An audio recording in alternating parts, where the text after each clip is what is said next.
Bien, muy buenos días con todos. Aquí en el programa de Pasión por el Cliente tenemos un invitado, para mí un invitado de lujo, es un excelente amigo y además es una persona, creo, referente del Customer Experience o de la experiencia del cliente aquí en Perú.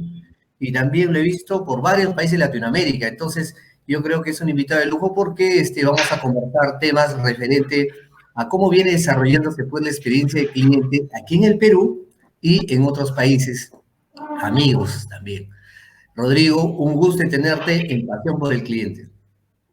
Oh, palabras que me enaltecen, mi querido Denis. Un gusto saludarte desde aquel tiempo, ¿no? En el cual estábamos en un aula de clase dictando un curso. Creo que se mantuvo esa relación por tiempo y bueno, también hemos crecido en el tiempo, hemos desarrollado mucho este tema de Customer Experience en Latinoamérica, ¿no? Ahora con la Asociación Latinoamericana de Customer Experience y haciendo cosas por todo lado, ¿no? A pesar del tiempo difícil, siempre creo que hay oportunidades y desde ya muchísimas gracias por la invitación.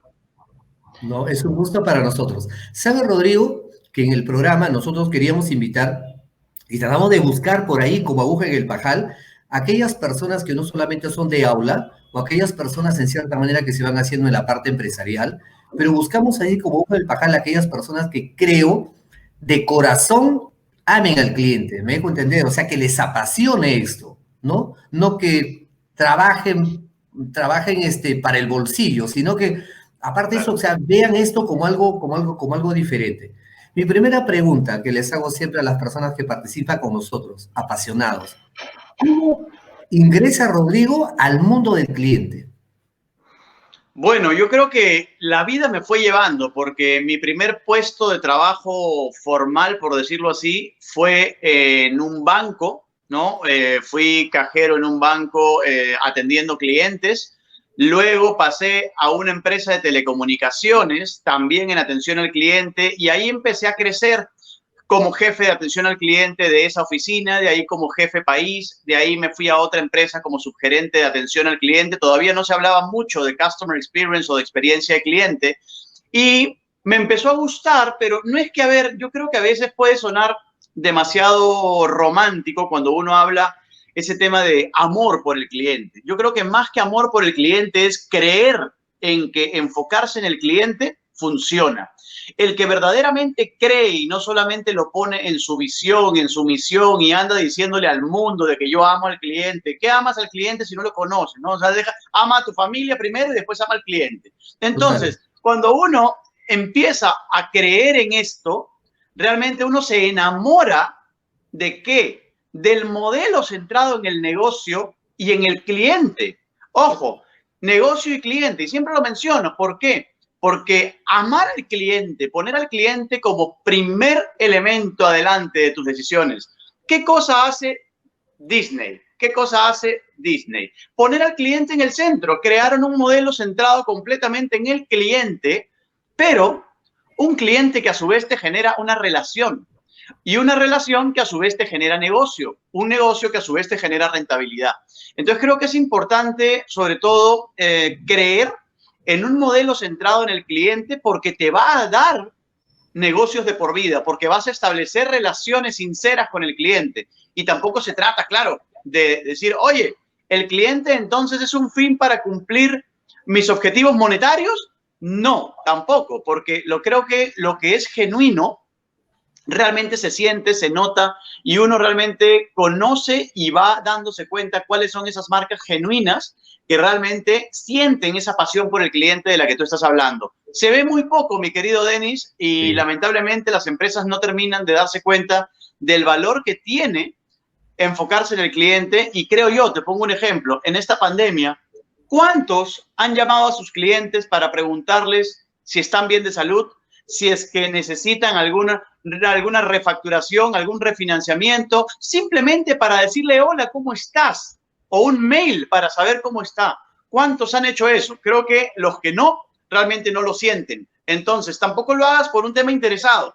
Hazlo porque realmente sientes eso de corazón. Y creo que ahí está la gran diferencia. Vale, está bien. Tú has dicho las palabras correctas acá. Bueno, era una pregunta posterior, pero de una vez la hago. las empresas en el Perú, o más que las empresas, tú sabes que esto viene desde la cúspide del cuerpo directivo, cambiar el chip, eso lo hemos hablado muchas veces. ¿Realmente piensan en el cliente? ¿Cómo ves? O sea, alguna vez yo te pregunté justamente en el aula, te pregunté y te dije, Rodrigo, ¿hay empresas, organizaciones orientadas, céntricas en el cliente? Me dijiste, en el Perú no hay. ¿Cuál es la visión que tiene Rodrigo ahora en Perú de eso? Mira, decir que no hay es un poco, de repente, es un poco fuerte, ¿ya? Porque hay empresas que están trabajando por ello, están trabajando fuerte por ello. ¿Y qué cosa es lo que yo digo realmente? Es que no hay empresas que tengan un modelo sólido, omnicanal, centrado en el cliente, ¿ok? Entonces, ¿qué pasa? Hay muchas empresas que están haciendo el esfuerzo, sí, pero empresas que tú digas hoy, oye, mira, cuando tengo un problema, me lo resuelven de inmediato. Las personas siempre me atienden amablemente. Cuando hay una devolución, es tan fácil como cuando compré. Cuando llamo a su call center, me atienden rápido. Cuando me conecto por su página web, es amigable. Cuando me meto a sus redes sociales, me responden rápido y súper wow. Entonces, de esas, poquísimas. Realmente, yo conversaba el otro día en mi programa, que bueno, de aquí justamente me voy para mi programa, con el gerente general de Pastelería San Antonio, ¿no? Y realmente tú ves cómo en la avena se lleva eso. Conversaba el otro día con Javier Calvo Pérez, a quien te recomiendo por donde sea. Es una cátedra realmente de servicio, liderazgo. Es impresionante, Javier. Y Excelente. realmente personas como Javier Calvo Pérez o como Rubén Sánchez de San Antonio, realmente pocas, de aquellos que se comen el cuento, pero así, de pies a cabeza, y que todo lo que hacen realmente se nota. Entonces, clave aquí, primero, el enfoque en el trabajador. No hay experiencia cliente que se vea hacia afuera si no te enfocas en el trabajador. Y lo otro, no hay experiencia cliente que funcione si el líder, si la cabeza máxima no cree en el tema.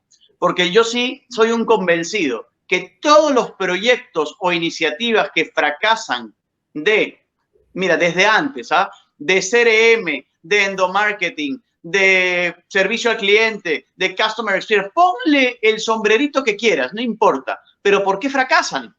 Por líderes ineptos. Y no porque sean malos, sino que realmente o no tienen las condiciones, habilidades, el querer hacerlo, porque no saben cómo hacerlo, porque no lo entienden y porque no ven que esto le pega a la rentabilidad del negocio. Entonces, la pregunta es, ¿por qué en el Perú o en Latinoamérica hay poquísimas empresas que realmente son customer centric o centradas en el cliente? Porque desde arriba no hay un compromiso de los líderes y solamente el foco es vender y ahorrar, vender y ahorrar. Entonces, ¿dónde queda realmente el cliente? El otro día escuchaba una frase que decía, oye, si sigues sin rendir en esta posición, te voy a mandar a servicio al cliente, ¿eh? O sea, la amenaza era lo peor que había, ¿no? Impresionante. Así que bueno, creo que Tranquilo y acusado. esa expresión lo demuestra todo, ¿no? Sí, sí. El cuarto Rodrigo, es Denis. Sí, Rodrigo, Denis, buen día. Justo hiciste mención. ¿Me escuchan? sí, Sí, sí. sí. Sí. Ah, ya. Justo en la primera pregunta de Denis hiciste mención a una frase, creer en el cliente. Justo basado en esa frase, yo te preguntaría, para creer en el cliente, ¿primero debes conocerlo o es después? Y en base a ello, ¿qué rol juega la tecnología en todo este proceso de creer y conocerlo? Yo creo que la tecnología debe estar en función al modelo de negocio que queremos implementar. Es decir, la tecnología debe estar en favor de lo que es nuestro modelo, ¿no? Pero lo primerito que uno debe hacer es conocer al cliente, conocer a tu prospecto de cliente, a quién quieres como cliente. Es decir, si yo soy Dan Inolopú, o soy Denis Paredes, o Rodrigo Fernández de Paredes, ¿cuál es el punto acá? Y Rodrigo Fernández de Paredes no quiere decir que esté casado con el señor Denis Paredes, por si acaso, aclaro, listo. Entonces, cuando hablamos de qué va primero, lo más importante es saber responder esta pregunta. ¿Quién es tu cliente? No todos deberían ser nuestros clientes. Uno debería seleccionar, segmentar el mercado y saber a quién se quiere dirigir. ¿Por qué? Porque eso es lo que hace que desde la prospección, cuando tú puedes estar de repente en LinkedIn o LinkedIn prospectando clientes o siguiendo tu base de datos para ver a quién le vendes, porque el journey empieza desde la venta, entonces la pregunta es, ¿a quién le vendes? ¿Todos son tus clientes o potenciales clientes? No, entonces yo creo que es importante que una vez que haces ese primer filtro, empieces ya a darle doble clic para poder conocer, profundizar en aquellos aspectos que realmente tu cliente valora, entender cuáles son los aspectos más valorados por tu segmento de clientes, para que tu propuesta de valor, y ahí sí, lo que tengas que automatizar, lo que tengas que implementar, la tecnología que vayas a implementar, te aporte valor, pero basado en los atributos y aspectos que más valora ese cliente, no en lo que a ti se te ocurrió o en lo que la tecnología te permite hacer.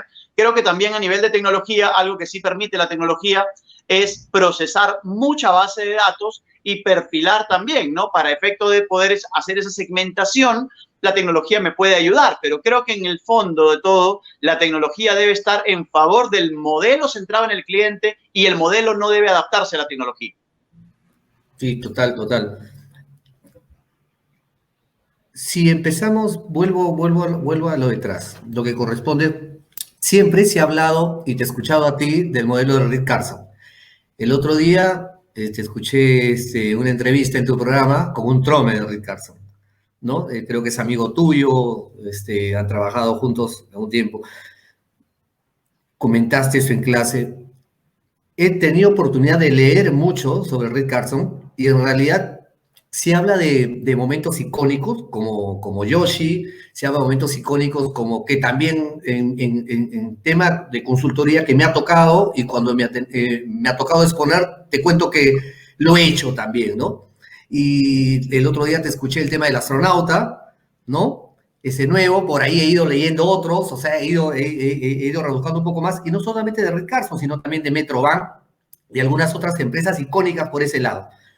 Pero nadie habla de cómo es el modelo centrado en la experiencia del empleado, de Rick Carson. Claro. No hablan del onboarding, de su formación, ¿no? Del profesionalismo que trata con ellos, desde la inducción, o sea, de todo su proceso de selección que tienen. ¿Me puedes contar algo de eso, por favor?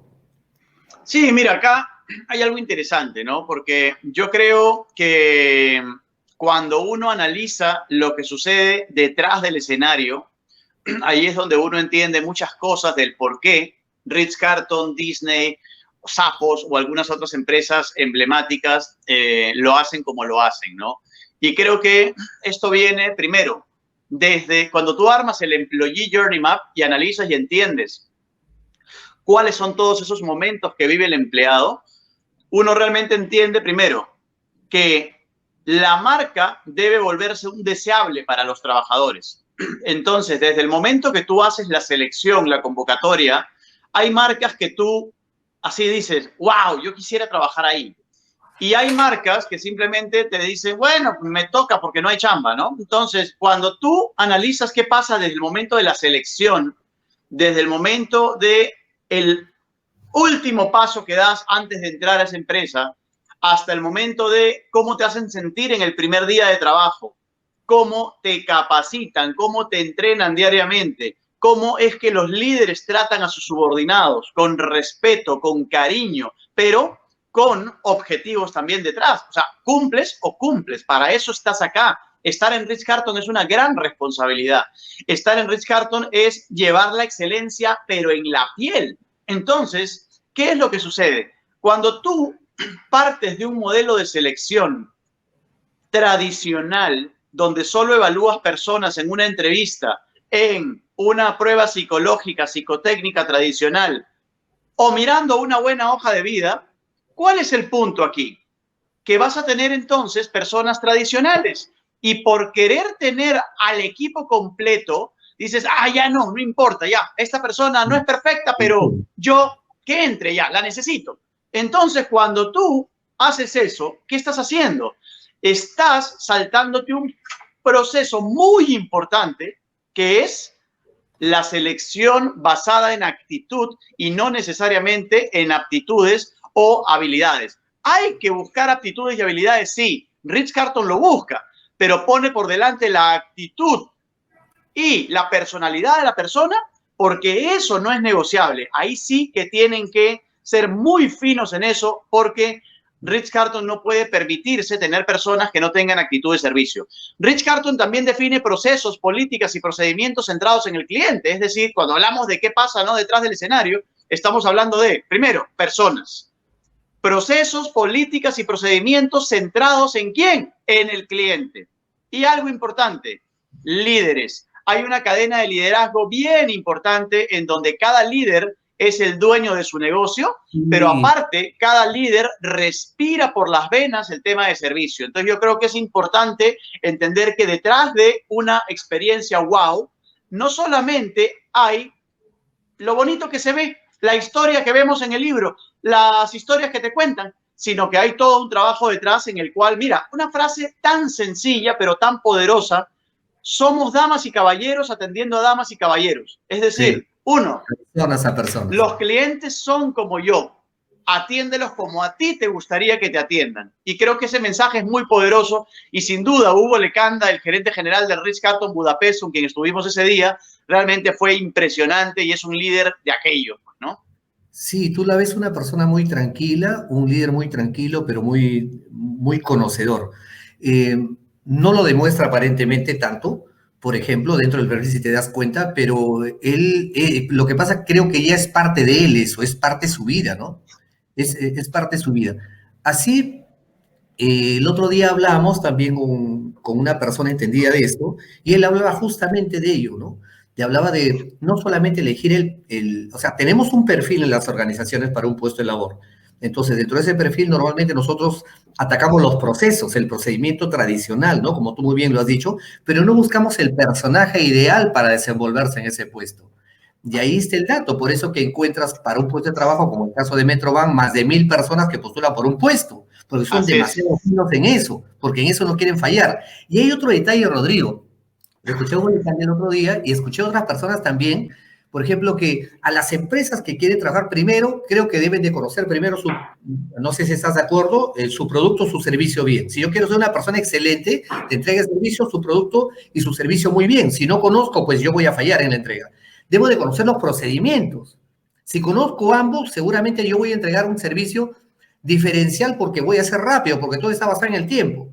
Y hay otro detalle, no sé, que no les gusta a las organizaciones, es trabajar con los checklists. O sea, claro, en Disney, tú lo sabes, la sobregestión, ¿no? Disney habla mucho de eso. Tú hablas el otro día del muñeco, sea del muñeco, cualquier establecimiento, cualquier área de Disney, lo que hemos tenido oportunidad de visitar.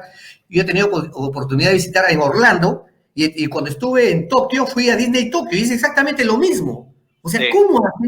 ¿Cómo lo distingue si es inglés, si es japonés, si es chino, si es de Singapur, o si es americano? O sea, es exactamente lo mismo. Y había el tema de los checklists, porque nos enseñaron el tema de los checklists. Hugo Lecanda, si no me equivoco, tú que has trabajado en Rick Carson también, 1,500 ítems de checklist. Acá tú le haces checklist, sí, a una persona, la matas, a una empresa la matas. Es que, ¿sabes cuál es el gran problema, amigo? Y es que cuando tú le dices eso a un gerente, a un vicepresidente, de aquí con empresas muy pintadas, de empresas muy grandes, te dicen que todo ya lo tienen pensado, todo ya están trabajando, que todo ya lo están haciendo, todo lo saben, todo, o sea, después de Dios, ellos, ¿no? Entonces, cuando tú analizas el caso del Rich Carton y el caso de Disney, primero, hay particularidades, ¿ya? Son obsesivos por los estándares.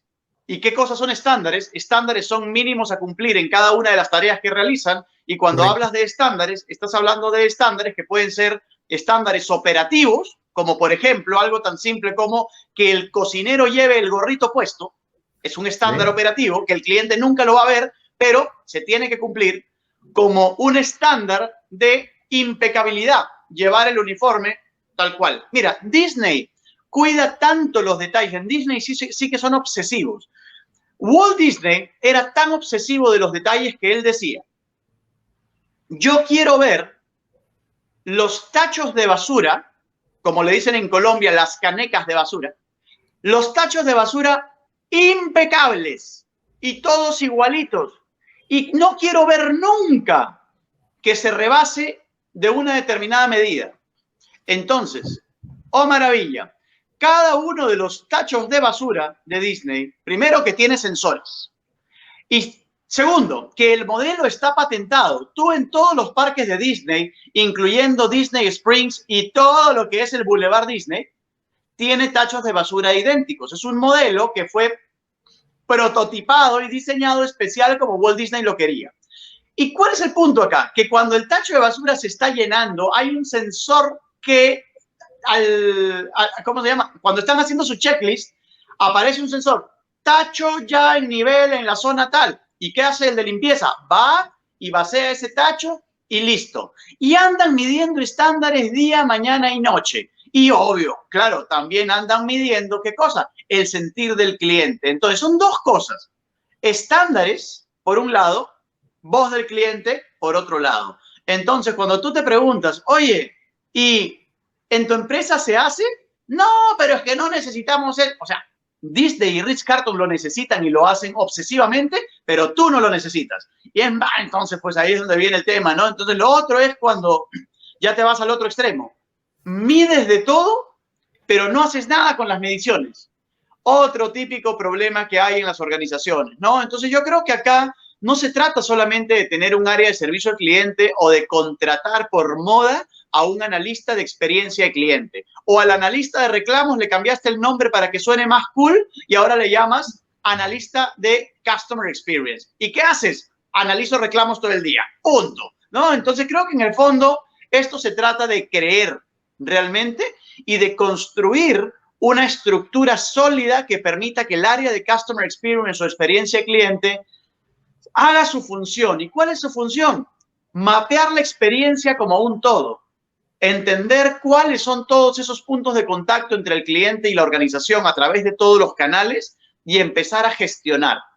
Y esa gestión implica no solamente hacer la tarea tú, implica gestionar e involucrar a las demás áreas. Y eso es lo que más duele en las organizaciones, porque las áreas sienten que su mundo es su área.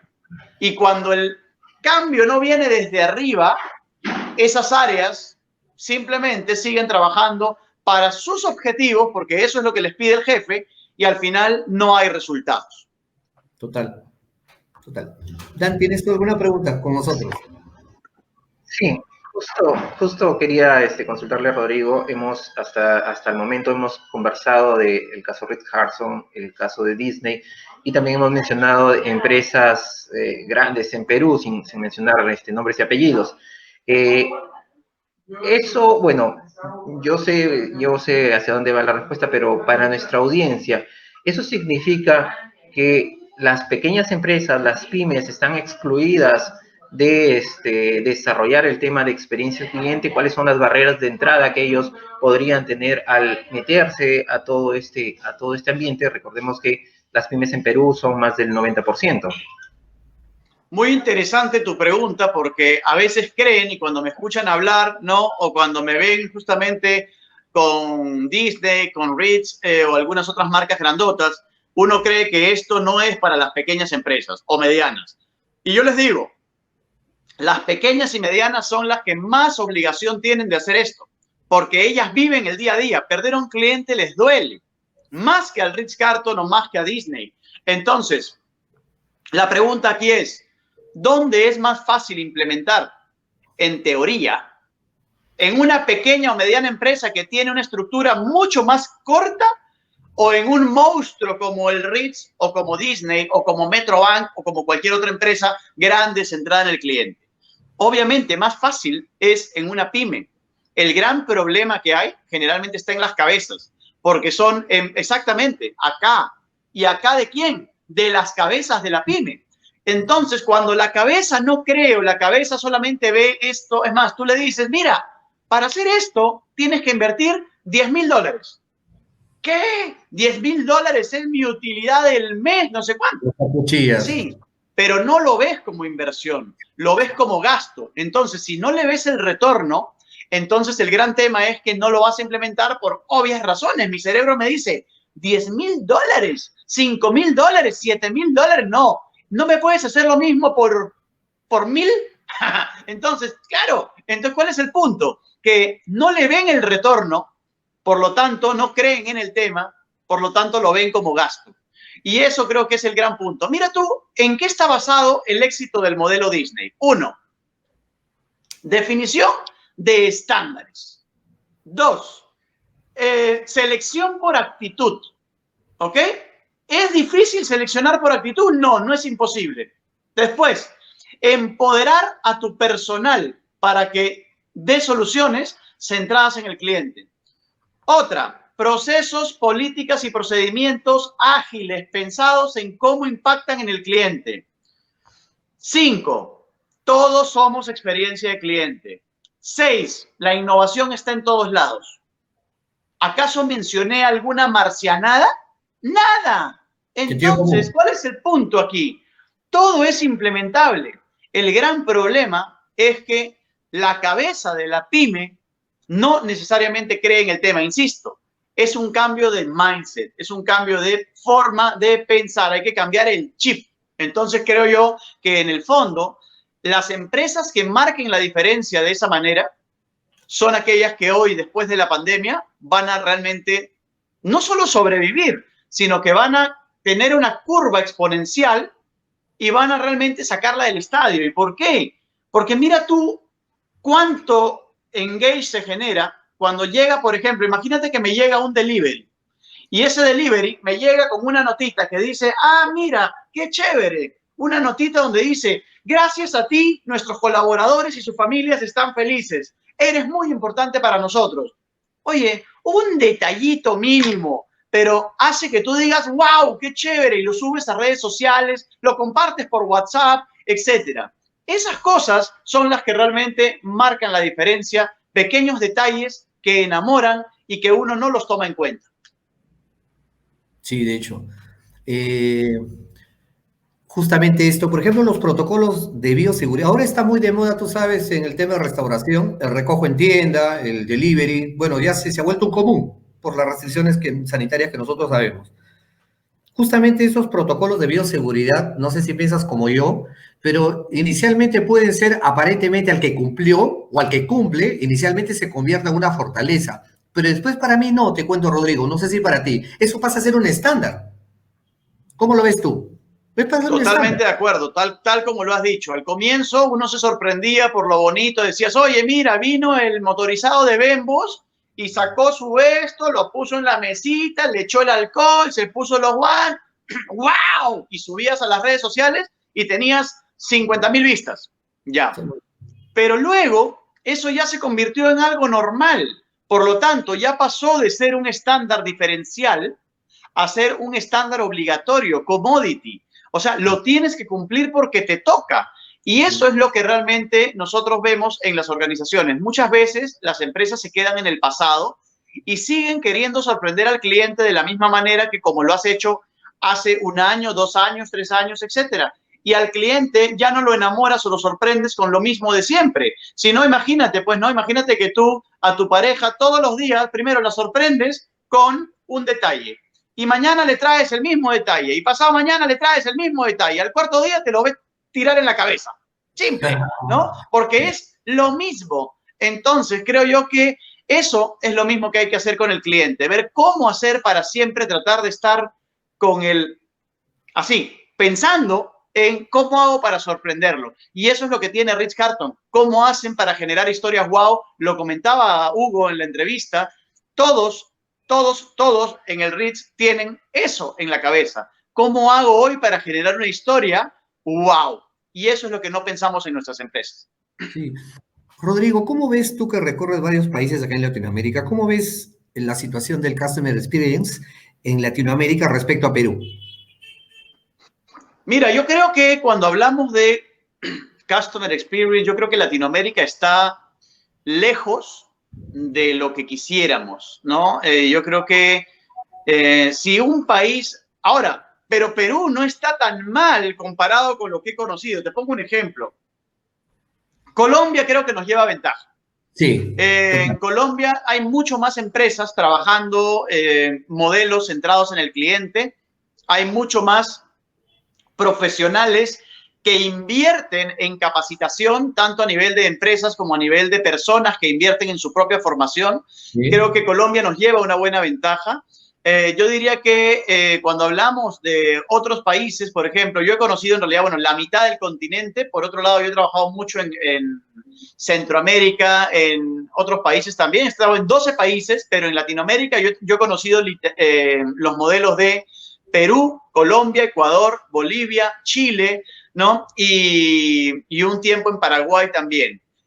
Creo que el peruano tiene todo para realmente hacerlo bien. El gran problema está en las cabezas, en los líderes. Yo creo que ahí hay un gran problema, pero yo te diría que a nivel Latinoamérica, salvo Colombia, que nos lleva ventaja, yo creo que estamos en un nivel bueno. Creo que las empresas están queriendo trabajar cada vez más en el tema de experiencia. Creo que podemos hacerlo, pero ese cambio tiene que venir desde arriba. Estoy convencido de eso. Rodrigo, esa es la formación, es parte de la formación también que tiene que ver de la formación técnica, la formación universitaria. Yo revisaba la currícula y no hay, por ejemplo, un curso de experiencia de cliente, aunque sea básico, ¿no? Por ejemplo, yo creo que debe haber en cada carrera profesional. No existe eso, ¿no? Desde ahí empezamos. O sea, para de cierta manera la gente se vaya teniendo alguna inspiración. Tal cual, es que mira tú, ¿no? Tú lo dices.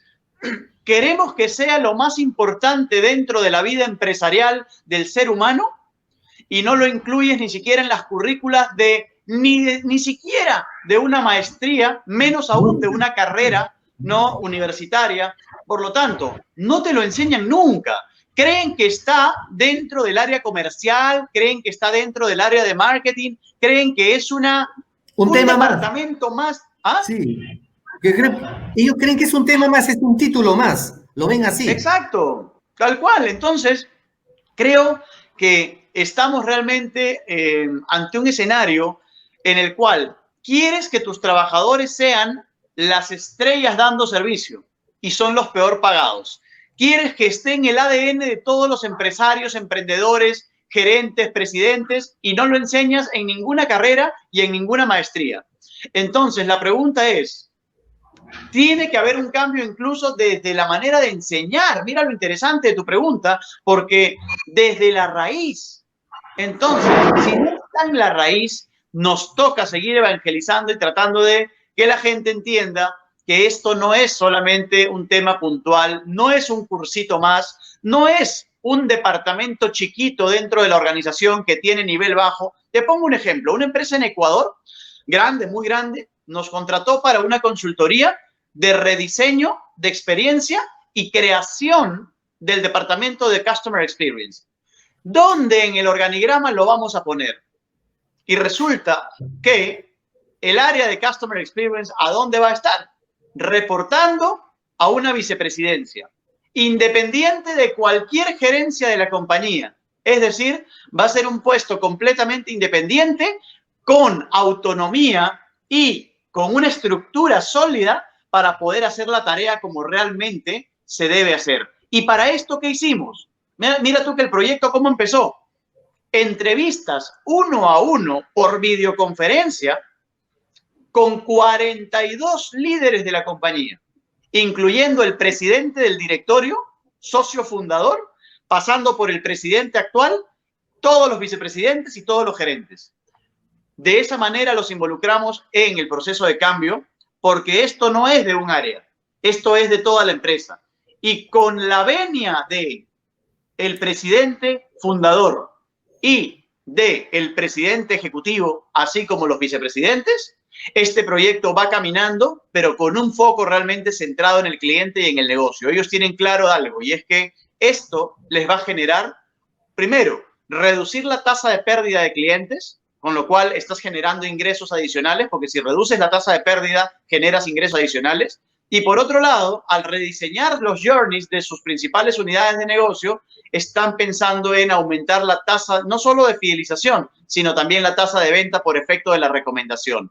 Entonces, creo yo que uno realmente debe creer en esto, pero desde arriba, reitero, desde arriba viene el cambio. Dale. Sí. Rodrigo, justo te escuché conversar, analizar la experiencia en en América, en Sudamérica. Bueno, llevándolo a Perú, y justo con la pandemia nos hemos podido dar cuenta que Lima no es el Perú. ¿Cómo es el tema? Bueno, en el Perú hay distintos clústeres, tenemos clústeres de turismo bien enfocados en Cusco, por ejemplo, clústeres de el tema del vino por Ica, clústeres del calzado en Arequipa, en La Libertad, de agroindustria en Lambayeque, Piura, Ica, La Libertad, etcétera. La minería también es otro, hay algunos que tienen contacto directo con el cliente final, hay otros que son modelos B2B. ¿Cómo entonces se puede trabajar o cómo es que estas empresas en las regiones que están menos enfocadas en esta experiencia, asumo de que en Lima un poco está más avanzado referente a regiones y Customer Experience, ¿cómo es cuáles son los pasos que pueden dar? Hay empresas líderes, empresas de tamaños medianos, grandes, en distintas regiones. ¿Cómo es o qué recomendación tú puedes dar para que éstas den el primer paso y luego puedan contagiar esta nueva filosofía a las demás empresas de la región? Mira, muy interesante tu pregunta. Me encanta esa frase y la menciono siempre, ¿no? De que Lima no es el Perú. Y creo que estamos ante un escenario aún más complejo en las provincias, porque no necesariamente, si acá no la vivimos y no tenemos, digamos, todo esto que mencionaba, hoy, y para colmo, con un escenario tan golpeado, yo creo que hay pocas empresas también, y en provincias he trabajado generalmente en empresas de la costa, es donde más he trabajado, ¿no? Y creo que ahí sí realmente el tema está en pañales, ¿no? O sea, ahí sí, si acá el niño está empezando a caminar, allá está empezando a gatear. Entonces yo creo que esto también parte de una situación importante, y es, hay muchas empresas que son creadas por empresarios empíricos, que hicieron dinero, crecieron, pusieron su negocio y crecieron aprendiendo lo que ellos saben y lo que fueron aprendiendo empíricamente, pero no necesariamente conocen todo lo que realmente involucra hacer un negocio. ¿Y qué les enseñaron a la hora de hacer su negocio? Les enseñaron a calcular los estados financieros, a vender, gestión comercial, gestión empresarial, etcétera, pero nunca el tema de experiencia y nunca a calcular el retorno que te da invertir en el tema de experiencia de cliente. Entonces creo que ahí parte justamente el problema raíz del tema. ¿Qué empresas sí lo vienen tratando de hacer bien en provincia? Aquellas que tienen cadenas, aquellas que provienen de cadenas como por ejemplo las del Grupo Intercorp, por ejemplo, vienen trabajando de manera sólida, y yo el otro día he trabajado con un grupo grandote en Arequipa y en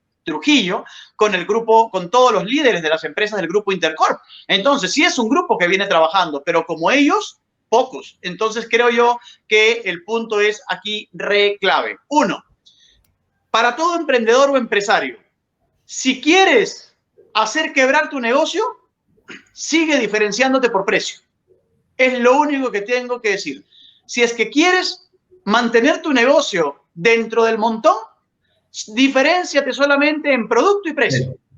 Pero si quieres realmente marcar la diferencia, hoy más que nunca, y lo hemos hecho en un estudio con 800 personas, hoy el cliente va a preferir a aquella marca que sea genuina, que realmente uno vea que es una marca transparente.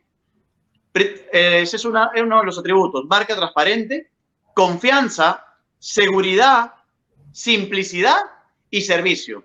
La experiencia supera al precio en ese estudio a nivel de preferencias del por qué elegirías una empresa u otra. Entonces, creo que ante dos empresas que te den productos y precios similares, ¿cómo te diferencias si tienes un producto y precio similar?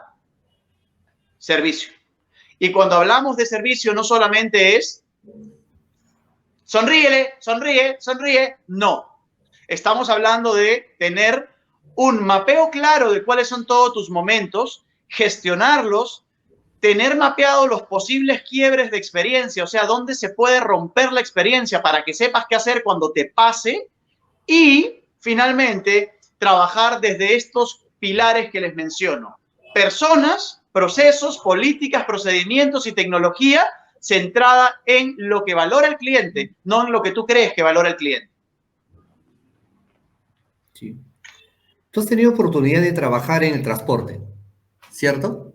Sí. Tienes experiencia de haber trabajado en transporte, una buena experiencia. Salgo un poco de esta parte académica que es lo que estamos hablando y vamos a la parte un poco práctica. ¿Qué está pasando con el transporte en el Perú? ¿Cómo ve Rodrigo el transporte en el Perú? Ya que efectivamente no hay nada técnico, nada procesado, nada que, o sea, como me hubiera gustado que las autoridades también hagan en Journey y miran la experiencia del cliente, no lo hacen, ¿no? No miren esto y fíjate las consecuencias que trae, acrecentar o incrementar el número, pues que no nos ayuda respecto a contagiados en el Perú. ¿Cómo crees que podría dar respecto? O sea, ¿de qué modo la experiencia cliente o las herramientas de experiencia cliente, ¿no? De vanguardia pueden ayudar a eso al gobierno? Mira, el gran problema, nuevamente partiendo, ¿no? El gran problema está en la cabeza. Estamos llenos de ineptos, así de simple. Nosotros, yo me acuerdo cuando en el año 2010 empezamos con el proyecto de la línea 1 del Metro de Lima, un proyecto espectacular, realmente muy bonito. La gente nos creía locos cuando hablábamos de cultura metro, cuando hablábamos de cosas como el cliente debe respetar las normas, el cliente va a ceder el asiento, el cliente va a cuidar, el cliente va a mantener el metro impecable. ¿Qué creían todos? Que el metro iba a ser una combi más grande. Eso creían. Entonces, el metro fue una institución que ganó premios incluso del BIT y de Harvard por mejores prácticas a nivel de sostenibilidad, medio ambiente, cuidado, experiencia, etcétera, entre otras variables que medían entre muchas empresas del mundo. Ganamos premio de creatividad empresarial, ganamos premio de varias asociaciones. Yo era gerente de experiencia justamente del metro. Entonces, no me la contaron, la viví. ¿Y qué cosa es lo que logramos hacer realmente? Primero, estándares. Segundo, normas que cumplir, no negociables. Quien no cumple sale, así, sale, sí, pero de una. O sea, ¿no? Las reglas son para cumplirlas. Y un altísimo estándar de servicio y amabilidad de parte del personal. Con el tiempo, algunas cosas se fueron como que aflojando un poquito, pero en general el metro realmente marcó diferencia con relación a cualquier otro medio de transporte. El metro se convirtió en una isla verde dentro de un mar oscuro. Y digo isla verde porque el metro es verde. Entonces, ¿cuál es el punto aquí? Que hace mucho que el metro debió estar integrado con el metropolitano, como sucede en Medellín, como sucede en Santiago, como sucede en las principales ciudades del mundo. Y somos pero tan ineptos para hacer las cosas, porque no hay otra, que no logramos concretar eso, porque ponemos intereses comunes, particulares, perdón, por delante del interés de las mismas personas. Entonces creo yo que es importante que entendamos algo. ¿Por qué el metro realmente se maneja diferente? Porque es una asociación privada, de capitales privados, donde el privado está haciendo las cosas cumpliendo los estándares que el contrato con el Estado le puso, pero siempre tratando de dar la milla extra. ¿Y por qué? ¿Por qué nos interesa, por ejemplo, que el cliente cuide el metro?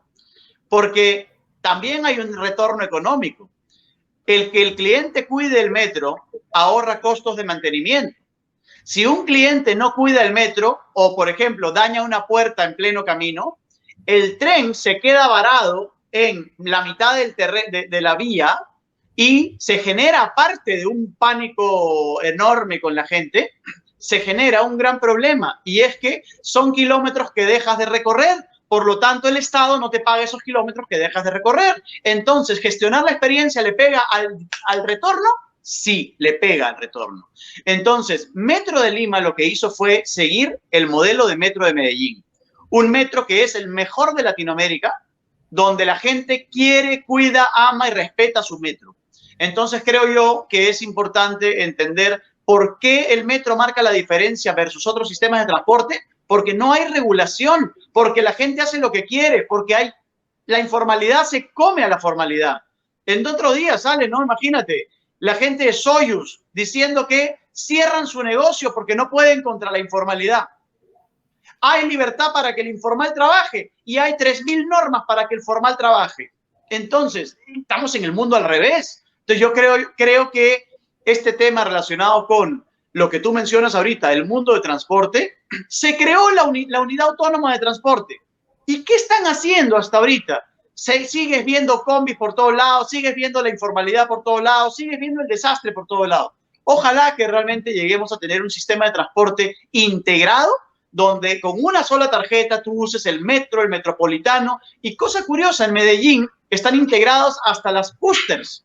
Correcto. O sea, entonces tú ves realmente un sistema de transporte que es de otro mundo y está en Latinoamérica, ¿no? Entonces Santiago también funciona muy bien, el Metro Santiago funciona impecable. Entonces creo yo que, ¿por qué no miramos a los vecinos para ver cómo lo están haciendo? Creo que hay bastante que aprender. ¿Se han hecho cosas buenas? Sí. ¿Hay buenas intenciones? Sí. El otro día conversaba yo con Fiorella Molinelli, la presidenta de Directorio de Salud.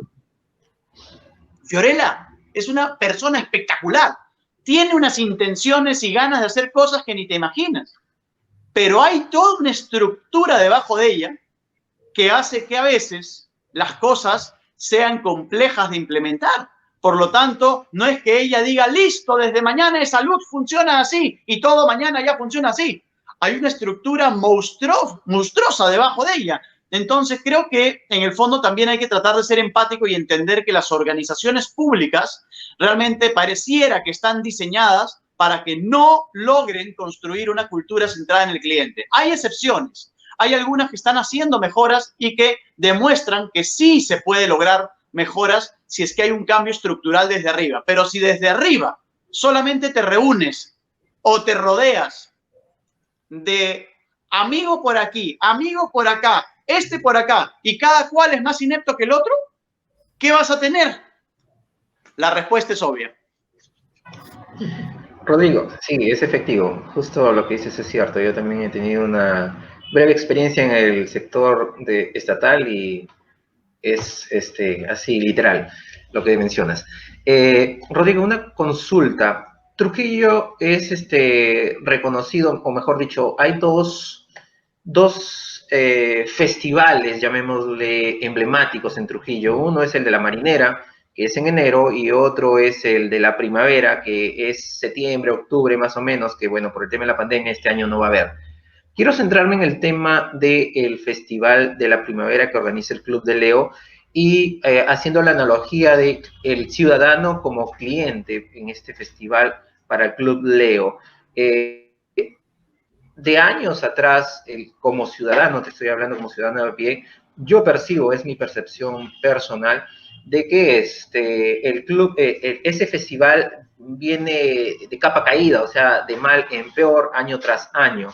Tanto así de que el circuito lo redujeron, antes llegaba hasta un determinado óvalo, y luego lo bajaron a más o menos llamémosle unos 500 metros atrás, a otra zona. Entonces, al ciudadano le quitan la dimensión de la trayectoria para que disfruten más ciudadanos y toda esta situación.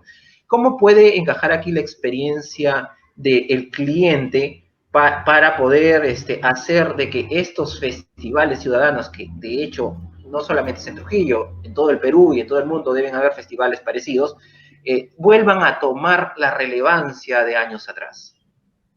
Es interesante porque ahora, si antes de la pandemia ya tenían problemas, ahora con la pandemia pues no vas a tener ni 3 gatos ahí, ¿no? Entonces creo yo que importante el punto, pero yo te respondo algo ahí bien simple, y es, el festival, vamos a ponernos, no conozco el festival por dentro, pero voy a poner un ejemplo. Tú organizas un festival y al comienzo es atractivo, viene todo el mundo, ¡wow, qué chévere! Y al siguiente haces lo mismo porque te funcionó. Y tú dices, ah, qué chévere. Al tercero haces lo mismo porque te funcionó. Y tú dices, ah, qué chévere, pero es lo mismo, ¿no? La misma vaina siempre. Entonces, la pregunta del millón es, ¿cuál es el gatillador para que el público vaya a este festival? ¿Por qué el cliente va a este festival? ¿Qué le gusta? ¿Qué lo motiva? Ah, lo motiva a encontrarse con la gente. Lo motiva porque va a un círculo de gente que es mi target. Yo me siento cómodo ahí. Me motiva porque dan premios. Me motiva porque, en fin, por lo que sea. La pregunta es, ¿qué es lo que valora el público objetivo de este festival? Entonces, si no estamos, por ejemplo, reinventando el conocimiento de este público para ver qué le gustaría encontrar en este festival y que este festival se vuelva un deseado, un lugar a donde tú quieres estar cada año porque es el festival y todos los años te sorprenden, entonces vas realmente a tener no solamente el público que tenías antes, sino cada vez más público porque se va a volver algo deseado, algo en donde todo el mundo quiere estar. De lo contrario, ¿qué es lo que sucede? Simplemente va a ir decayendo el interés porque todos los días o todas las veces que lo haces encuentras de lo mismo, ¿no? O sea, yo creo que todo está basado en el conocimiento del cliente o del potencial cliente y lo más importante, de la puesta en escena de lo que realmente obtienes como información sobre esos clientes.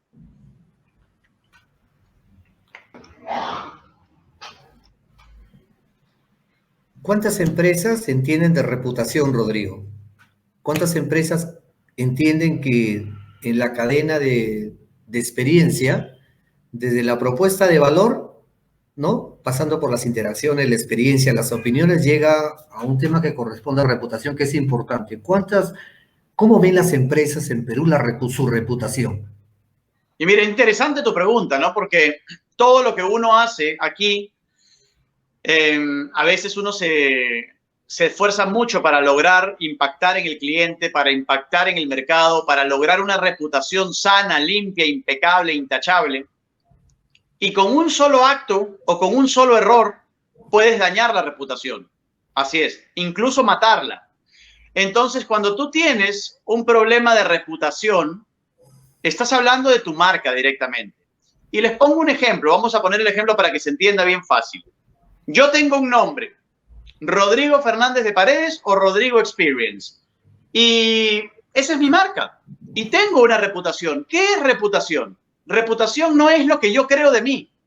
Reputación es lo que todos los que me conocen o escucharon hablar de mí, creen de mí. Entonces, ¿cuántos realmente ven y entienden lo importante que es la reputación corporativa? Creo que muchas marcas lo entienden. Yo creo que entienden más, creo yo, la reputación que la experiencia. Creo que hay más marcas trabajando en pro de la reputación corporativa que empresas trabajando por la experiencia de cliente. Sin embargo, el trabajar en la experiencia de cliente impacta directo en la reputación y eso es lo que creo que no han visto. Trabajan mucho en la reputación, en hacer estudios, en trabajar la marca, en grandes campañas publicitarias que no quedan más que en bonitas publicidades y al final no entiendes que una cosa está directamente relacionada con la otra. Entonces yo diría que muy importante el punto porque la reputación es algo que cuesta mucho ganar y en un clic la destruyes. Correcto. Rodrigo, realmente ha sido una excelente oportunidad tratar el día de hoy contigo. Espero que poder conversar en otro momento, ¿no? Seguir aprendiendo, seguir compartiendo contigo. Eres un referente acá en Perú. Te agradecemos mucho por tu tiempo. No sé, Dan, ¿tienes algunas palabras finales con nuestro invitado del día de hoy? No, igual que tú, Denis, agradecerle a Rodrigo por el tiempo prestado el día de hoy y bueno, compartir con nuestra audiencia las experiencias que él conoce en Perú y Latinoamérica y también avisorar de que esto es posible y hay que tener bastante disciplina para poderlo implementar, ¿no? Tal cual, y yo solamente un mensaje para todos aquellos emprendedores y empresarios que ven el programa y es decirles que el cambio depende de ustedes. No esperes que tus trabajadores cambien y sean los que hagan la tarea. Yo creo que el cambio depende desde la cabeza y hay que considerar justamente lo importante que es el compromiso de la alta dirección, un modelo de experiencia de cliente que comprenda la gestión y medición de estándares y voz del cliente y, sobre todo, tener las personas correctas porque las personas son aquellas que van a marcar la diferencia. No le echemos la culpa a los procesos, políticas, procedimientos, a la tecnología, porque finalmente todo eso, ¿quién lo contrata? ¿Quién lo gestiona? Las personas. Entonces, si tienes personas incorrectas, todo va a estar bien. Personas correctas, mejor dicho, todo va a estar bien. Personas incorrectas, ahí es donde van a empezar los problemas. Así que gracias, Denis, gracias, Dan. Un gran abrazo hasta donde estén y cuídense mucho. Un gran abrazo. Vamos. Sí, cuídate, muchas gracias. Gracias.